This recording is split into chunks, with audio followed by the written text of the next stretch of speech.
ওটা কি নিয়ে আসছো? বেগুন ভাজলাম একটু। ও কি করব, নিরামিষ। আর কি করলে আজকে? আজকে এই তো মঙ্গলবার, নিরামিষ আজকে করেছি এই তো ভাতটাকে দেখাই। ভাত, আর এখানে করেছি কাঁকরোল ভাজা, আর ওই কটা করলা ছিল, ওই করলা ভেজেছি, আর পটল ভেজেছি, আর এখানে করেছি পোস্ত দিয়ে আলু ভেজেছি। আর তরকারি কিছু করিনি। আরো আছে নাকি? আর এখানে ওই পাঁপড় ভেজেছি, আর এখানে ওই লাউ দিয়ে ডাল। লাউ দিয়ে ডাল? হ্যাঁ, লাউ দিয়ে ডাল করেছি। বাহ। লাউ দিয়ে মুগের ডাল করেছি।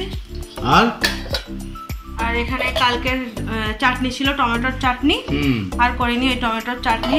আর এখানে লেবু, গন্ধরাজ লেবু কাটা, আর এখানে আম। এই তো হলো আজকে মঙ্গলবার দুপুরের রান্না। ওকে, টাটা। আমার রান্না যদি ভালো লেগে থাকে তোমাদের, সাবস্ক্রাইব করো, আর লাইক, কমেন্ট, শেয়ার করতে ভুলো না কিন্তু। ওকে, টাটা, বাই বন্ধুরা।